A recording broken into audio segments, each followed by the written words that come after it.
Welcome.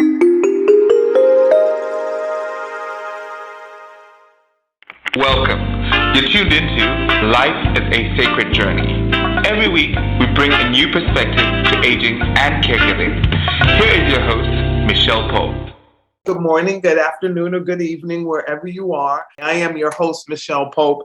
And this morning, I have a good friend. He is a good friend. And it is amazing how our friendship has grown. It has grown because first I met Chris as he is a documentary filmmaker. And he was making and ending a documentary that he did about his mother's journey with dementia, and doing it in a more artistic way, so that, yes, telling the message of loss, but also telling the message of hope and his love for his dear mother. And then he's into creative movement and bringing all the things like movement, music, vision, what we see, all of our senses, to this thing, ageism, and to this thing about dementia being this fog, which it is. But you know what? There's also beauty in dementia. There's also connection in dementia. So Chris has taken that eye and soul and spirit, and brought that to his journey as a caregiver, as a son, and as a person and a part of the humanity. And we were laughing in the beginning before chaos tried to break into our love. We were laughing because when we met, the pandemic had just started and we were in lockdown mode, and we were having a totally different conversation about, how do we live through this time? How does it feel? What's happening in New York versus here? And here he is. He came back, and I can't believe that's 3 years ago already. So it just feels like I have a friend on the other side of the United States. I have a colleague who is advocating for the very same things that I am, as far as ageism and racism. He also, there's a wonderful short that he did. I don't even know, I'm going to say most recently, but I'm sure it was longer than that, around racism and how we see each other, and all of that. So Chris Bravo, welcome back to Life is a Sacred Journey. And I want to invite you to follow Chris, go to his website, and then he's going to tell us about what he's working on now. But yay, my friend is back. It's so good to see you, Chris. And we will have dinner together sometime in the very near future. Pandemic be damned, because I'm sick of it. We will, and I, like I met you for the first time just a few years ago. It's not that long ago, but I think that we just sort of felt like such a strong connection about the work that we were doing, and just like the energy and the vibe and the spirit that you have, and so sometimes, so it's just, I know that dinner is going to happen. And I'm also a little bit like, I like to imagine what it would be like to live in the same city with Michelle, because like the rest of my life would not happen. You know what I'm saying? I would just be over at your house all the time. Like we would be together all the time. Okay. But I'm going to have Chris. I was thinking about this. I was thinking about a lot of things in the drive this morning. But this morning I thought, you know what? I have to have Chris do a short on me when I go to visit him. Like the Muppets hits Manhattan. It'll be Michelle hits Manhattan. Right? And then it'll be Chris seeing me come off the plane. Yeah. Whoa, where am I? So welcome back, Chris. And, a lot has gone on, in our lives during this time of pandemic, but also just during this time of, I'm calling it renewal and revitalization of who we are as individuals, as a part of a bigger humanity. And you have really done some incredible things, and morphing your vision. Your vision has opened up a little broader, and you're doing some things. So bring us up to date on what's going on in the life of Chris Bravo. Yeah, I mean, thank you so much for that introduction, and definitely, I'll sort of speed through because there is a lot kind of going on. But, there is. I think that just before we sort of begin, I just think that I want to sort of acknowledge that in some ways, like the pandemic crisis has shifted, but it's definitely not over. And I think when we talked. The last time we were talked, like we were in lockdown mode, like we weren't leaving our apartments, and it was very focused. And I think that as with all the difficulties that situation like sort of was bringing on to us, it did create a certain kind of clarity like around what the issues were and solidarity of us all being kind of connected, dealing with the impacts like of this crisis. Mostly, some people were out to lunch, but it. So I think that there was a kind of an optimism in that situation of like, oh, maybe this is a wake up call. Maybe this is a wake up call that this system of aging that we have in our culture isn't working. Maybe this is a wake up call that the relationship that we have with people living with dementia wasn't working, because we saw and we could really in a direct way feel like how the dysfunction that we had sort of like built into all of that. Yeah. And so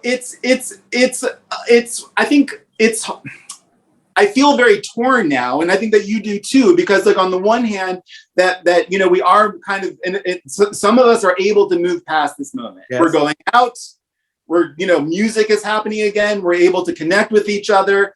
But I think that also there is a community that isn't able to move on, that haven't recovered from this, that are still suffering from the direct impacts of the pandemic. And also the crisis that was pre-existing that just got exacerbated: neglect, lack of attention, lack of engagement, separation, stigma, marginalization. Those things now are worse than it was before. And now it's harder to see that now. It's harder to connect with that now. It's harder to know for sure that that's going on.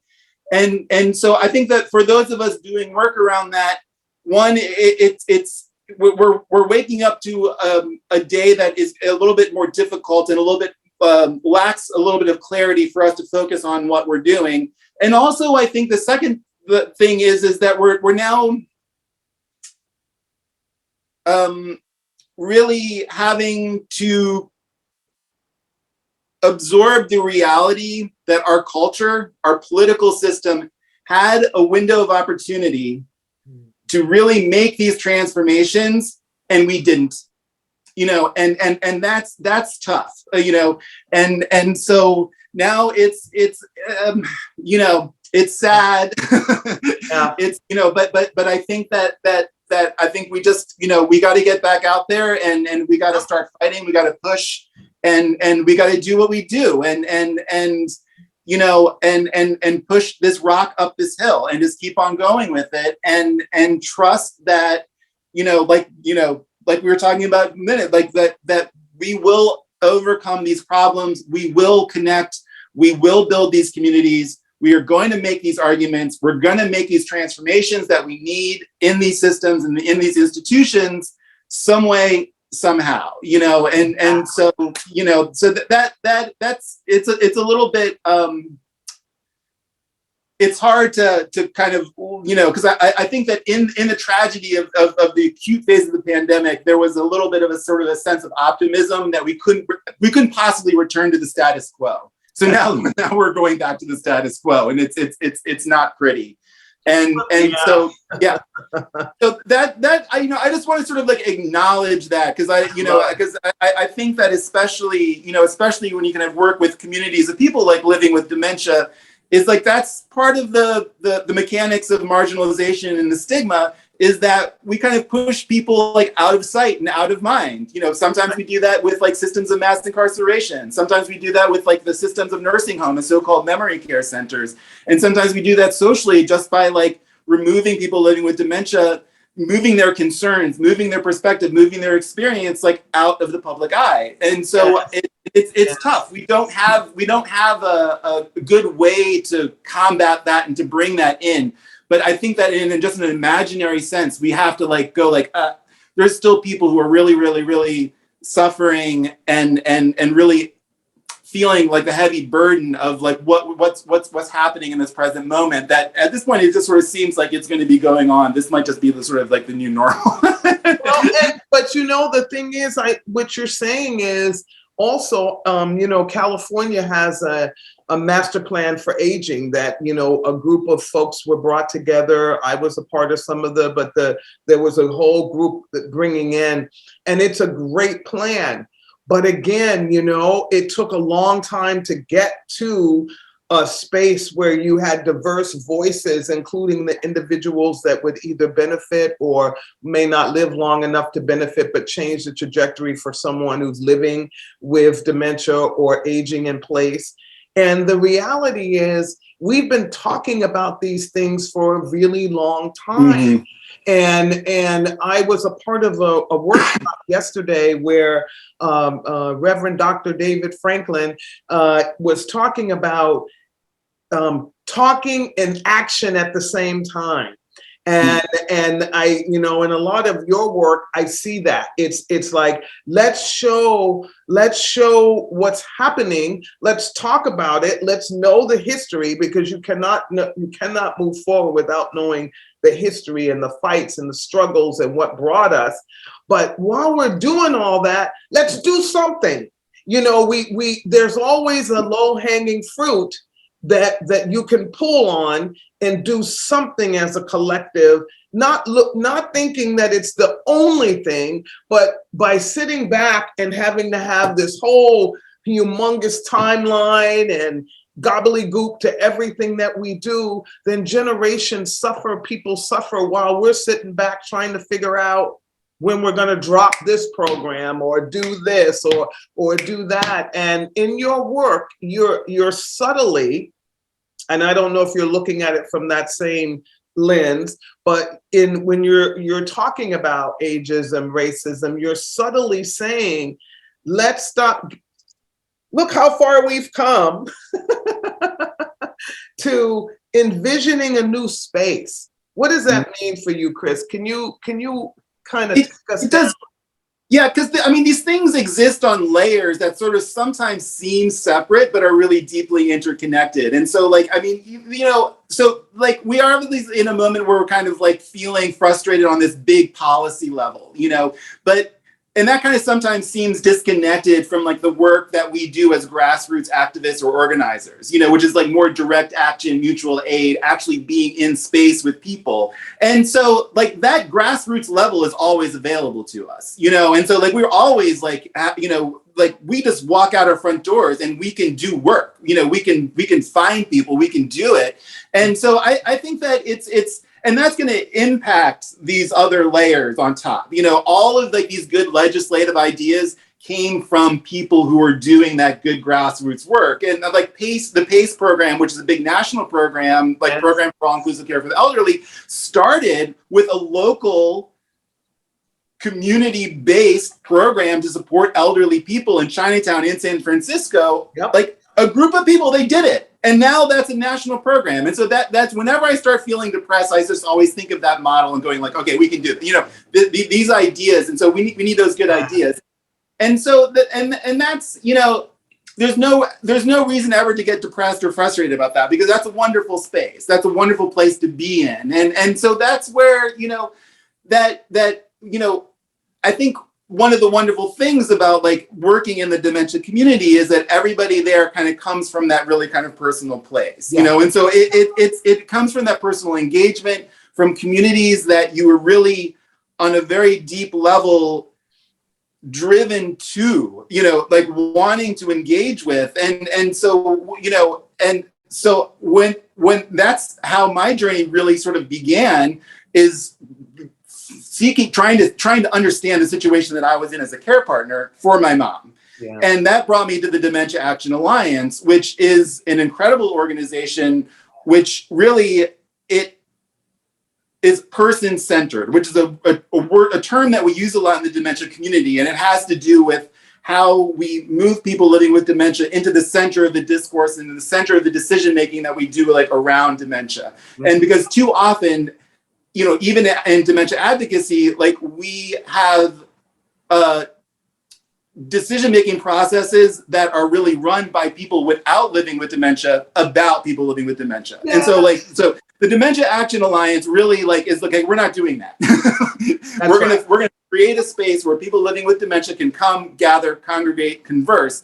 And so when I kind of came into that space, it was like, whoa, it was like mind blowing to me. And it really just kind of connected so many dots and really just as a care partner, just started that journey of helping me incorporate this into my life and into my activities, not just as a care partner, but then as a person who is wanting to do advocacy and wanting to create media and around it. And like you were mentioning before, I came to that as a documentary filmmaker. Mm-hmm. And so I thought that I was going to make a documentary film about this. I'm saying this is going to be great. I'm going to talk. And I started that process. I was doing Zoom interviews with people, doing background research and this is going to be really great. And I was reading this. There's this really great English researcher and advocate, Tom Kitwood, who wrote this really great book about dementia, and it gets into the philosophy and the idea behind it and personhood and how we maintain humanity. And it was just this is amazing stuff. But one of the things that I sort of kind of came up on is that dementia, we talk about dementia as being a memory focused set of diseases, and it is it really does a number on people's memory. Yeah. But what kind of seemed to me a little bit more critical to understand about dementia is that some of its biggest impacts aren't specifically around memory. It's about communication, and it really impacts people's ability to communicate with each other. Yes. As a care partner, as a peer, to doctors, to neighbors, to the bus driver when you're trying to get on a bus, and so day to day, as people with dementia move through the world, that communication, it seems to me that's really kind of strongly impactful. And just a note here is I am not living with dementia. Right. And so I am communicating a lot of this experience, through my experience as a care partner and through conversations that I've had with people living with dementia. But I think it's important to sort of make that distinction. And so what I realized when I kind of started coming up on that problem was that as a filmmaker, and I think all of us do this, is how we prioritize our own form of language and communication. Oh, yeah. And that when we engage with somebody else, we, in a sense, try to force them to speak our language. Yes. And as a filmmaker, I was like, uh-oh. It was like this is bad. That was a gut shot, because I started realizing just how pervasive this is, and essentially what I'm doing with a camera is sitting somebody down, throwing a camera in their face, asking them a bunch of questions in my language, and then forcing them to speak my language to explain something to me about what's going on in their world. Yep. And that was that monkey wrenched everything, because I was like, okay, if I can't do that, I'm in big trouble, because the entire film, that's what documentary filmmakers do. Yeah. And so I was like, all right, I've got a big problem here, because I'm starting, my tool is starting to crumble.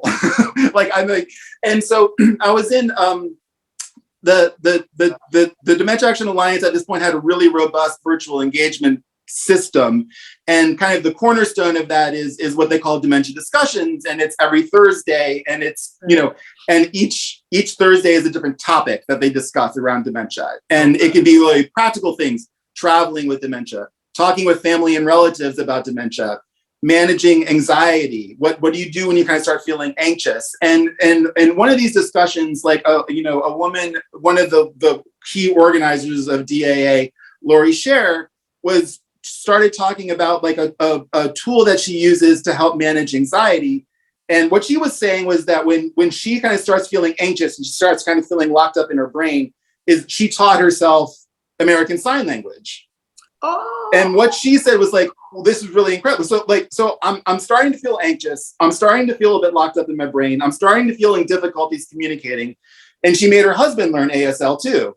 Yeah. That she shifts over and starts communicating with him with her hands. Wow. And that was a light bulb moment. I was like, wow, okay. So dementia throws obstacles in the communication path.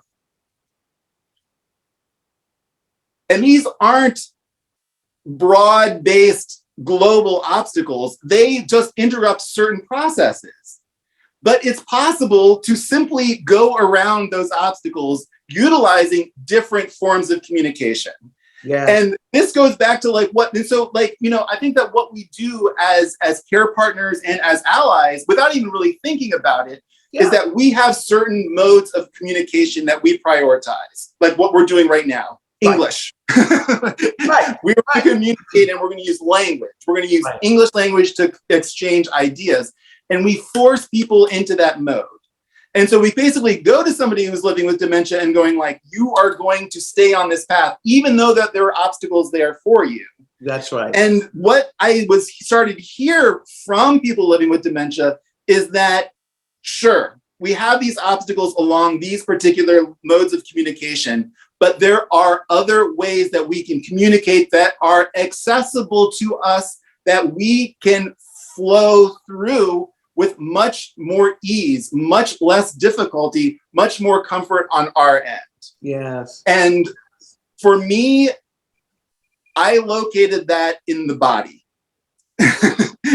And so it was like, and I was like, okay, this is kind of an interesting idea. Like I don't really have very much of a movement background at all. And so then that kind of started getting me thinking about like, okay, how can we use the body? How can we use movement? How can we use quote unquote dance, move it into a discursive conversational space so that people living with dementia don't feel like that they're trapped in like these particular modes of language, particular modes of communication, but that we can substitute out these other modes, center those, and then create that communicative space. You know what I'm saying? And so like it's really, I'm kind of, one more idea and then I'll let you.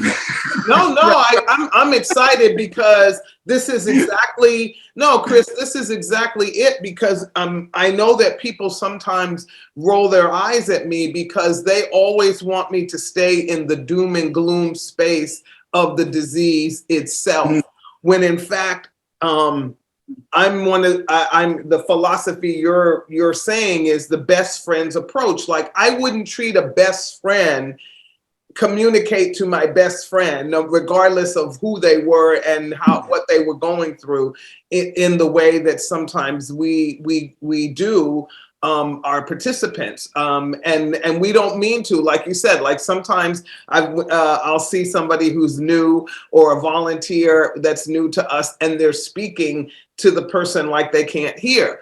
It's like, we do that when a person has a disability of sight. And so we yell at them and it's like, no, they're disabled with vision, but they can hear.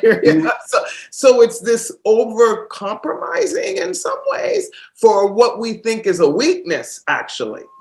And I've begun to look at people living with dementia, like you're saying, I'm embracing their strengths. I'm embracing the parts of them that are still want autonomy, dignity, and to be engaged in the world, because they're still in the world.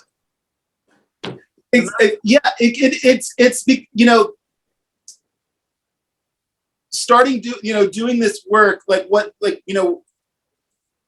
really becomes very kind of apparent, like very quickly, is the role that language and communication plays on an interpersonal level and a community building level, and I think that has to do with the way that we prioritize and we center linguistic modes of communication over these other modes of communication.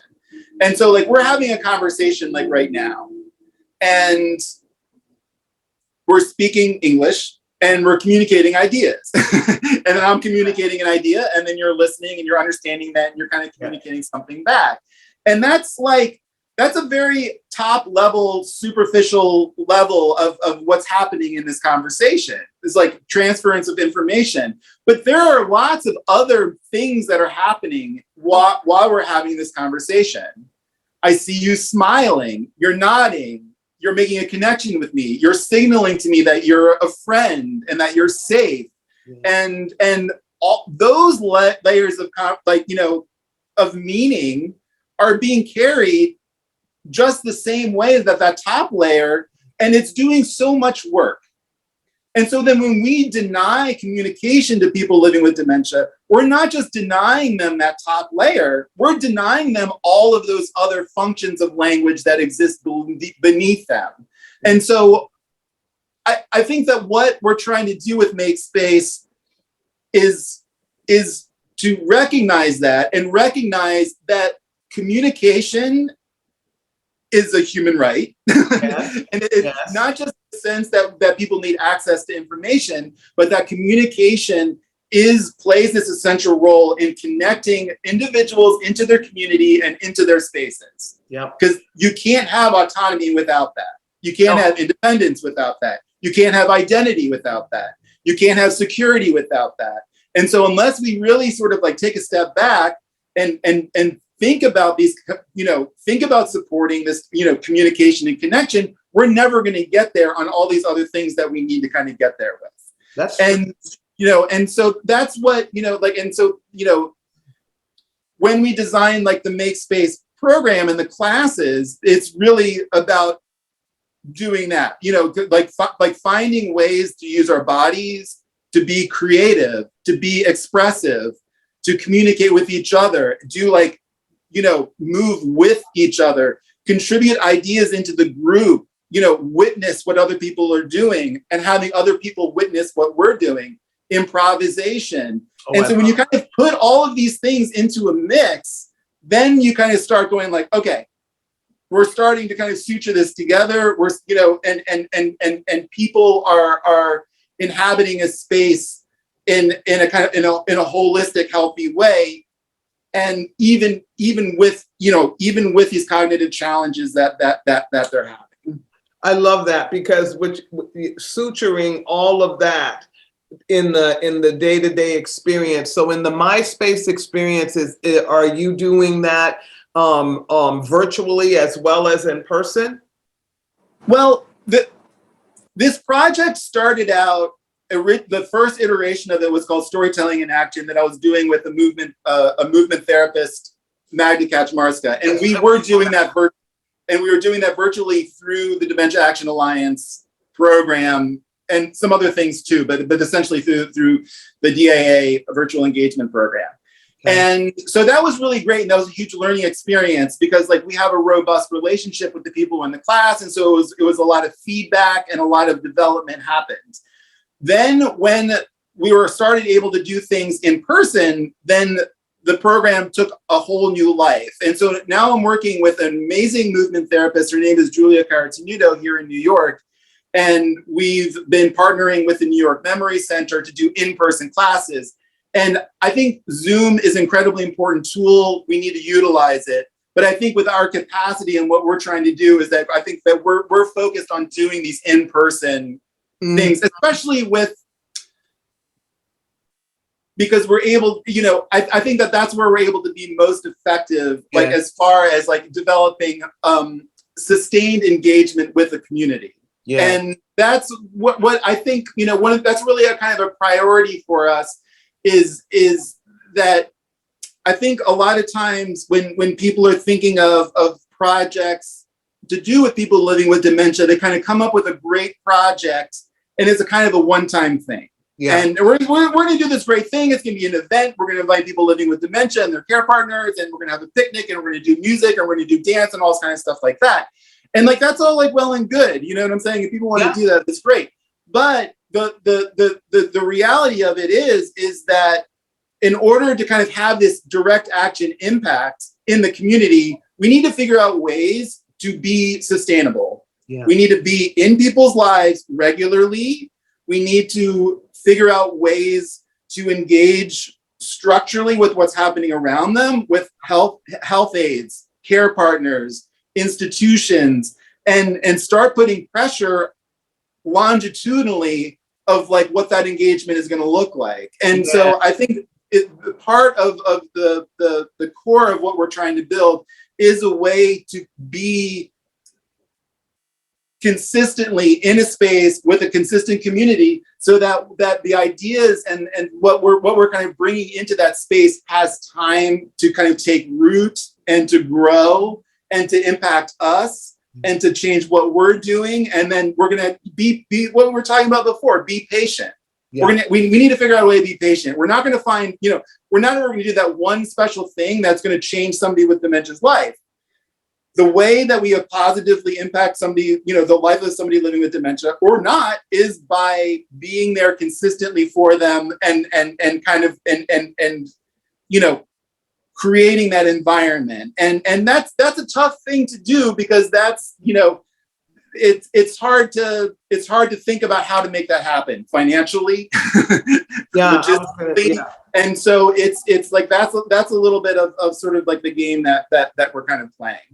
But in the movement and financially, I'm glad you brought that up, because I think that our Life is a Sacred Journey audience is very aware, because I do bring up what's happening in advocacy. But I really want to emphasize this to our audience this morning, is that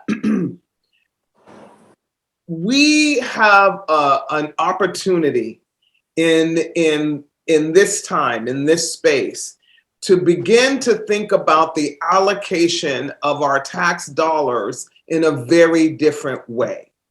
It needs to not be a party thing. It needs to be a life thing. And if you can imagine that we have people living on the face of the planet that have been on the planet for 104 years. Okay, I think that's and then there's a couple of more that are even older than that. If that is something that we can evolve to, then that means the amount of money that it takes for an individual from the womb to the tomb is an amount that we really need to talk about and envision in a different way, because it's not like people don't contribute to their lives, because they do. We act like they don't, but they do. But what is that space where we would say, but you know what? When you can't do this, or when you don't have the ability to this, we will make sure you have access, because access to legal attorneys pro bono for aging, shout out to Legal Aid for Seniors, all of these organizations, nutrition, and food deserts, and zoning your cities differently, where that poor people and aging people live. So they should be able to walk to the freaking store. I'm sorry, they shouldn't have to get in a car and wait for somebody to come and get them. They should be able to walk to the community store to get what they need at a price that they can afford.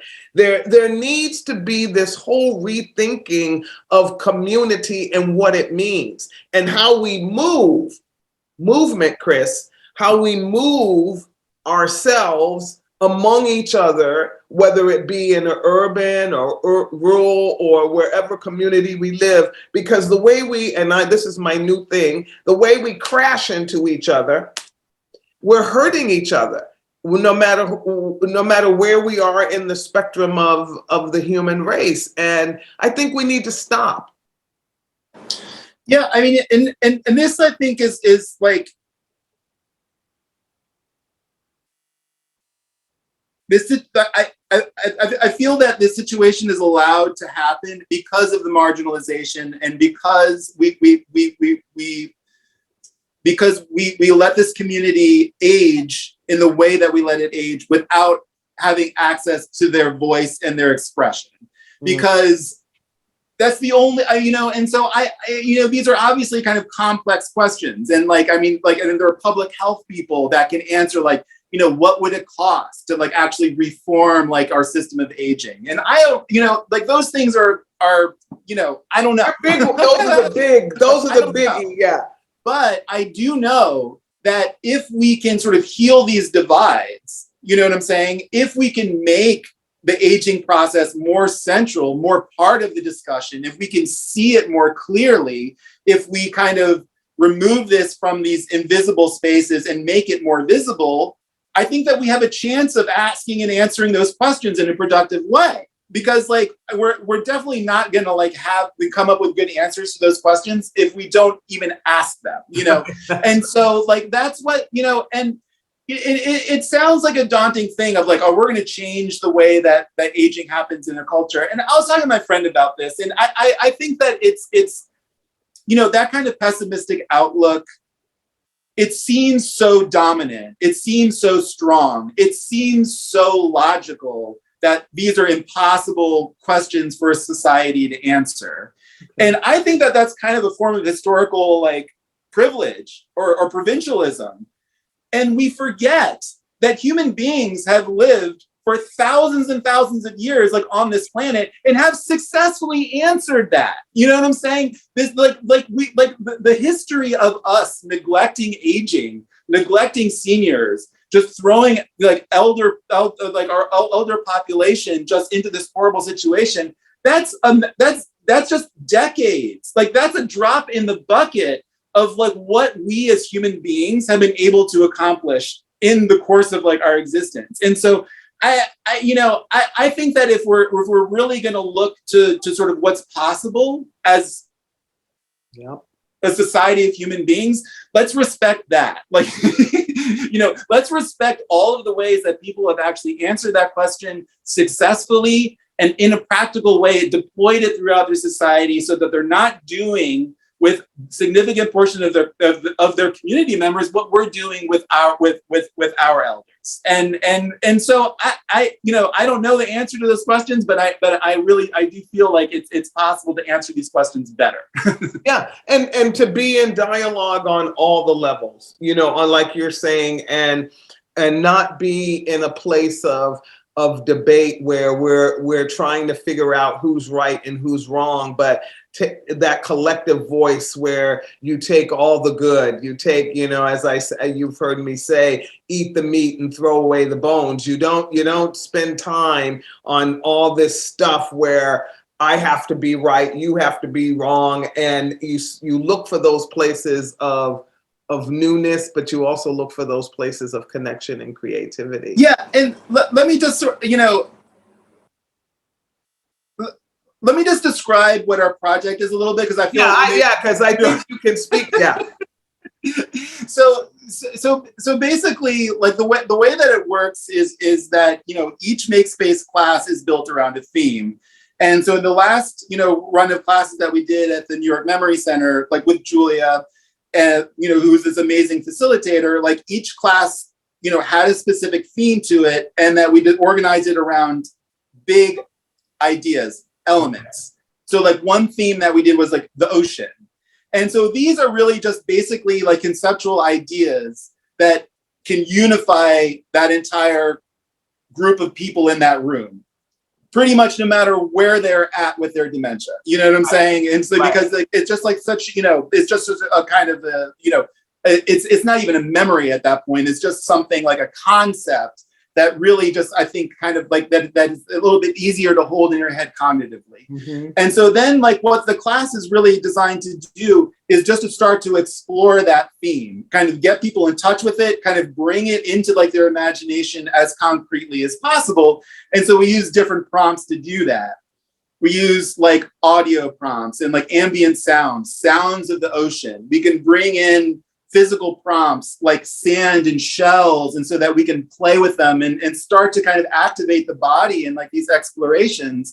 And then we start to just basically build on that in a conceptual way, using our bodies really as the vehicle for that exploration, for that expression, and for that creativity. So we can think about, okay, well, what lives in the ocean? Fish, you know, octopus. Mm-hmm. And then it was, well, how does the fish move? And then we can start to, you know, build dances around that. How does an octopus move? You know, how does, you know, or waves, like, you know, what different kind, you know, how can we move our body like a wave? Or, and then support identity by asking people to,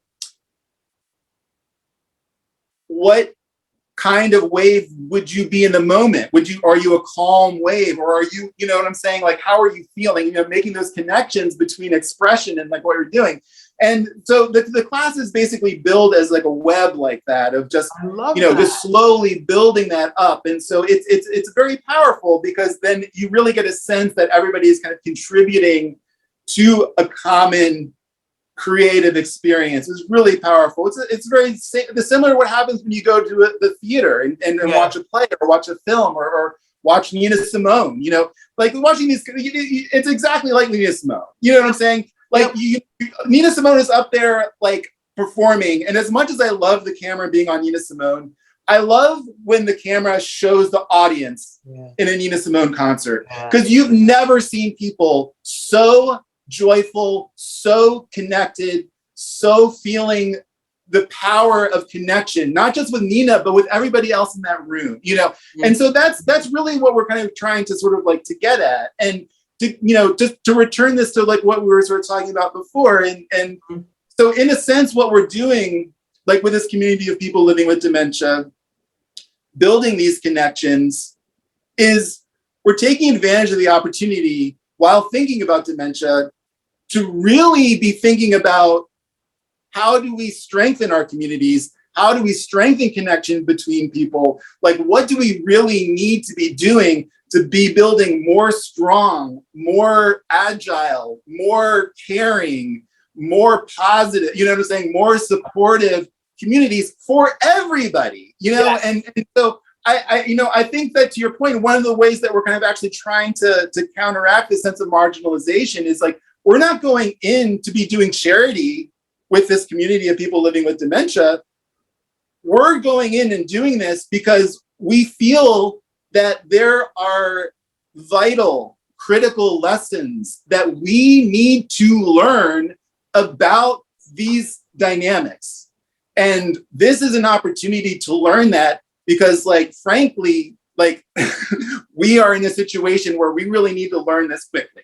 We need to learn how to deal with each other better. We need to learn how to communicate with each other better. We need to learn how to stop being so threatened by each other better. We need to learn how to hold space for each other better. We need to learn how to be respectful of each other better. We need to learn that when I respect your identity, you're going to respect mine. We need to learn to respect people's autonomy better. And so like that, like this community is really functionally, structurally about that and about servicing those questions. And so it would just be a huge mistake for us to give into the fear, give into the stigma, push that community to the side.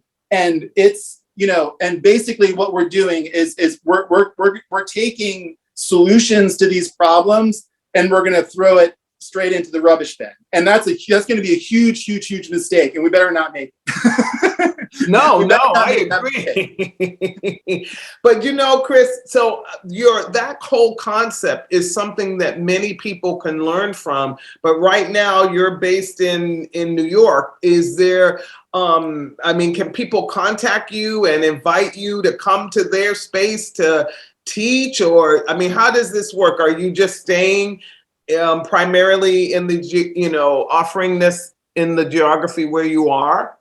We are very much in a fight for survival mode. Okay. And so, like, the first thing you should do, like, we have it's a decent website. It's, if you go to makespacetheater.org, you can read more specifically about it. And we did make a 10-minute promo video, which is amazing, that can show people like what we're kind of doing in the class. Okay. And so people are welcome to get in touch with me, and we're all about that. Our capacity is, we're trying to figure out like how to sort of like we said, like be sustainable. Like what are our objectives? Mm-hmm. And I think it's we don't want to get into that mistake of like, oh, we've got this really great idea, like we're going to franchise it and we're going to be like all over the country. Right. Yeah. Like and so we're kind of trying to figure out like how best to share the work of what we're doing, which we're principled about that. We're not trademarking anything. We're not putting anything behind paywalls. We're not like, give us a bunch of money in order to have access to our ideas.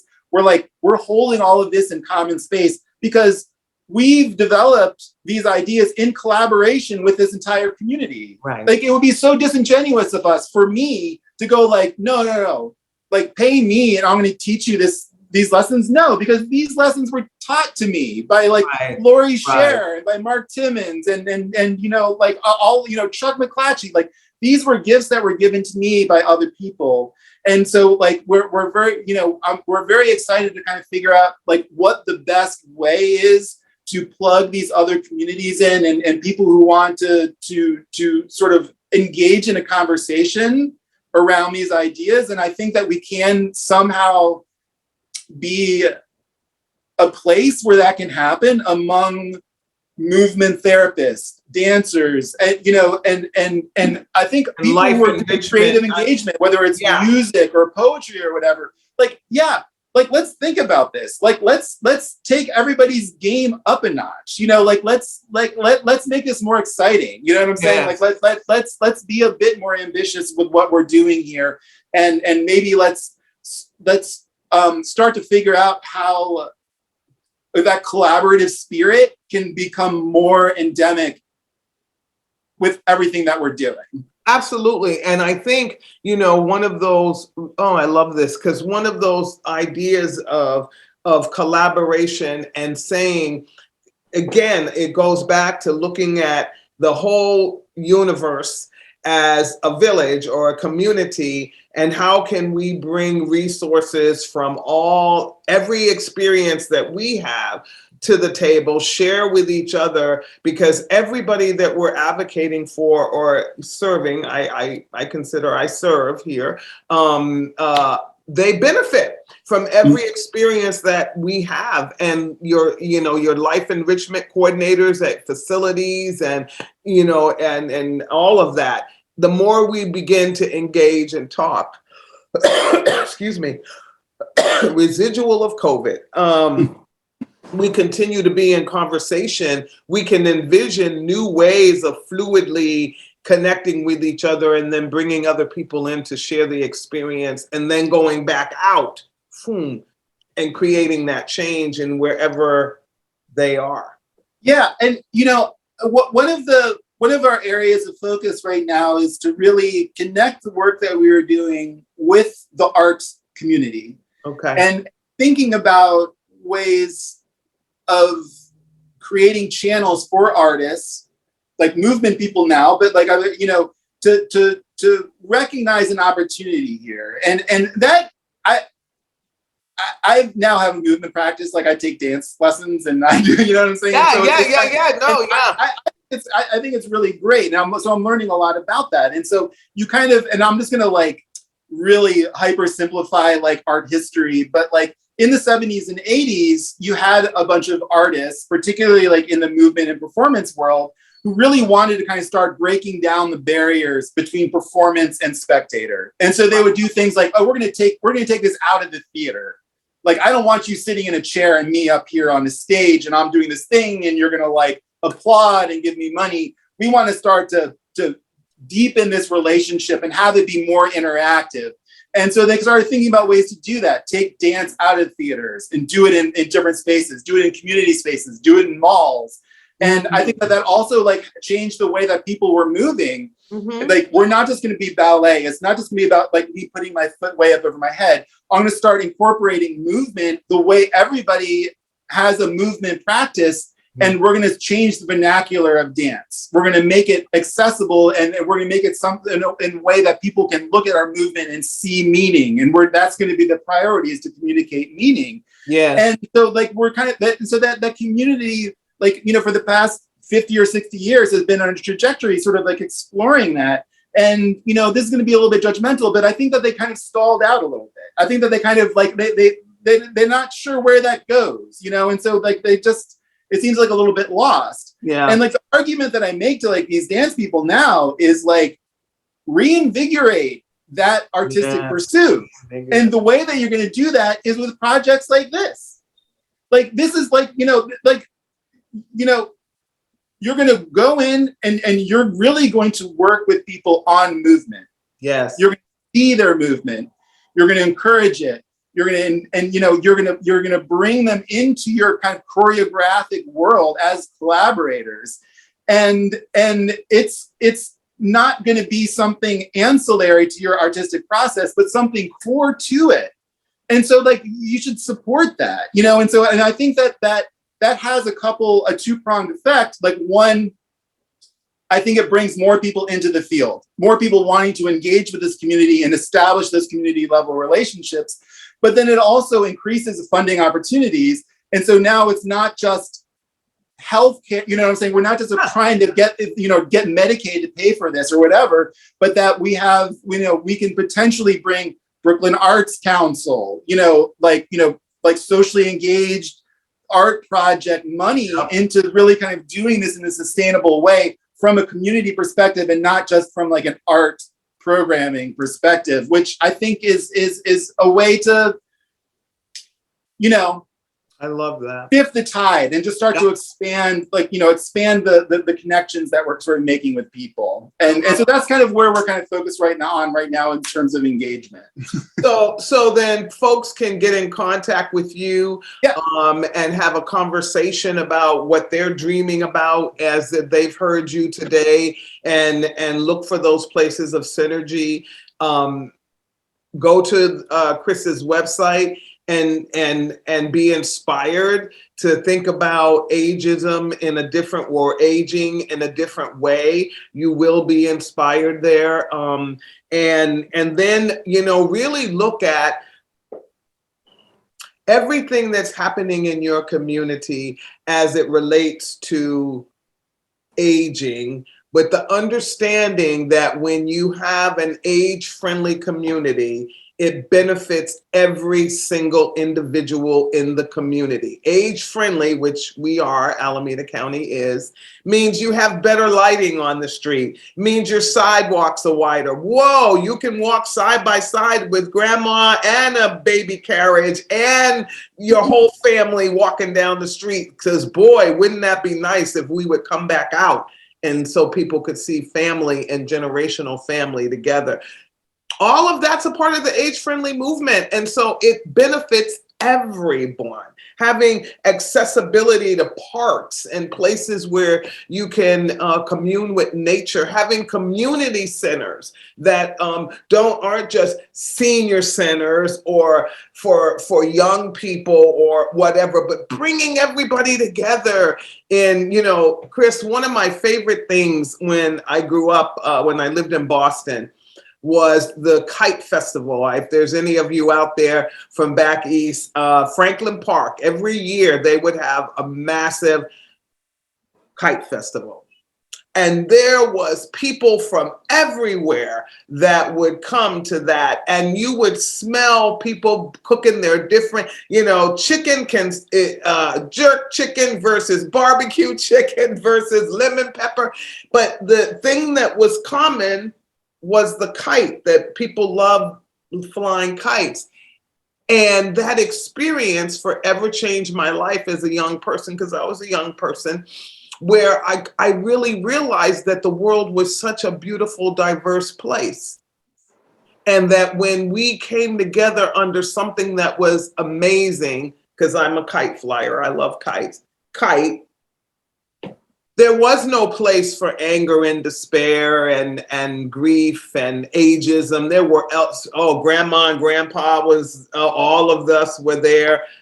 And that makes the difference. When you come together under something that is connective, movement, dance, telling your story through your movements, it changes everything. So Chris Bravo, thank you for being courageous enough, because it takes courage too.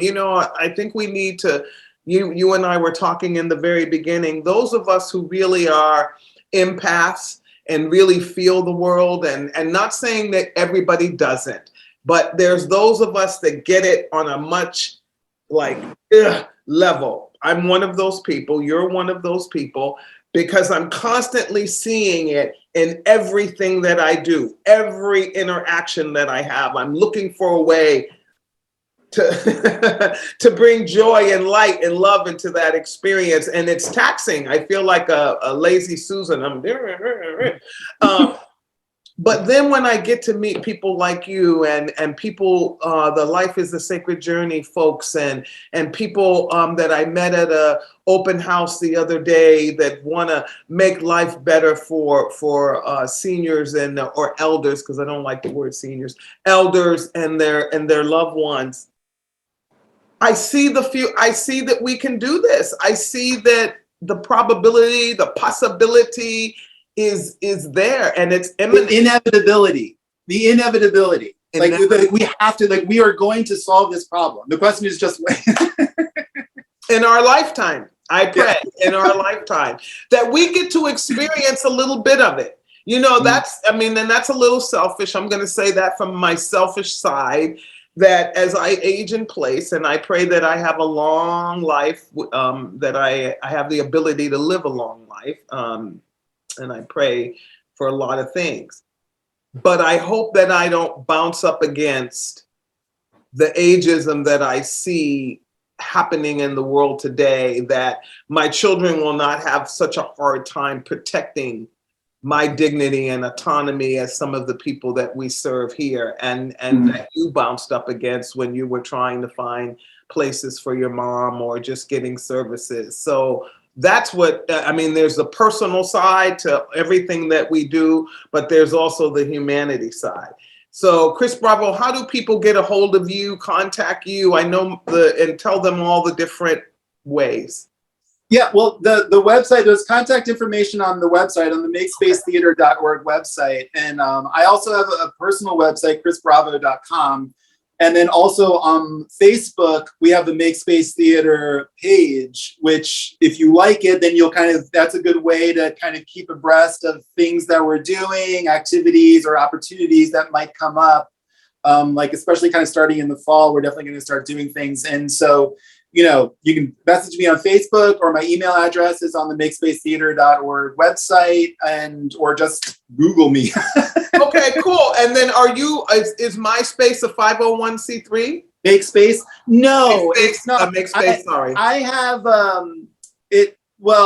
this is a little bit off topic. I have a fiscal sponsor, you know what I'm saying? And so I'm not okay, you have a fiscal, okay. Yeah. But again, you know, support wherever you can. Support by being engaged with the website. Support, you know, I believe in supporting. It's not always financial.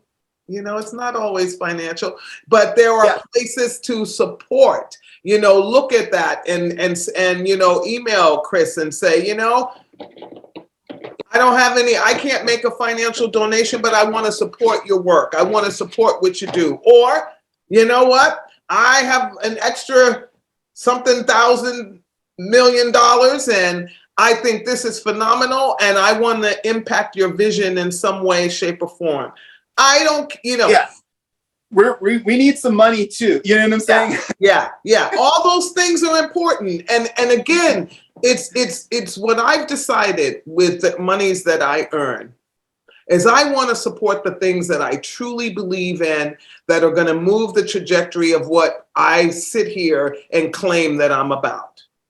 That's it. And sometimes I just wrote a check the other day for $25 because that's where I am financially right now after the pandemic and having food delivered to my house. It's expensive to be sick. But I felt like I wanted to do something. So again, it goes back to what Dr. Franklin taught us yesterday. It's okay to be mad that they're tearing down the trees and but then do something, one thing about being angry, one thing that is a positive thing about that anger, because then it's justified anger and you've done something, as Chris said, to move the needle just a tiny little bit. And that tiny little bit means a lot to somebody, okay, to somebody. So Chris Bravo, you are an amazing person. I am so happy that, you know, you and I are friends and that I am living in this world with you and knowing that you're out there in this world doing this great work.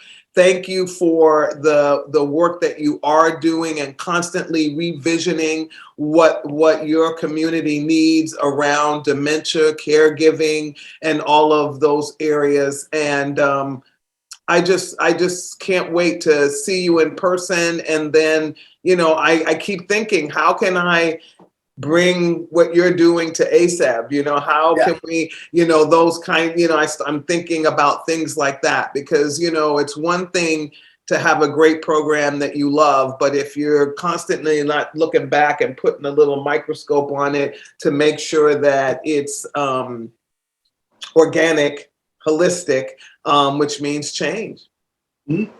Which means change. Yeah. So thank you so much for having Michelle on. It's always amazing to talk to you and so energizing and yeah. So we are in the same space in life and so reach out to Chris Bravo and all of you out there. Please know that we are so thankful that you come back every week to Life is a Sacred Journey. Share it, hit the share button. We too are not about any money or funds. We do get some funds from sponsors that we have through our Patreon account and things like that. That money does support ASAP. I do not take that money. It goes right through to ASAP. So if you're doing that, thank you. But more importantly, it's to honor the sacred journey of aging, both the folks that are living that process, which we all are, and then supporting caregivers and kind of changing the world a little bit, hopefully. If you are a person out there that is feeling anxiety, grief, and pain and thinking about suicide, don't do it. Please reach out to the suicide hotline, 1-800-273-8255. Get some help. Go up to somebody, grab their phone, dial it, text it, and say, you know what? I'm breaking here. And somebody will help you. You are not alone. You are not alone. Somebody cares about you. Okay? Hug a tree, pet a cat. I see a cat tail. Hug a cat, pet a dog, all of that. But more importantly, hug yourself and know that you are magnificently, wonderfully made. Thank you for coming to Life is a Sacred Journey. Have a great weekend. Hang on one second, Chris. Be well. Peace out, everybody.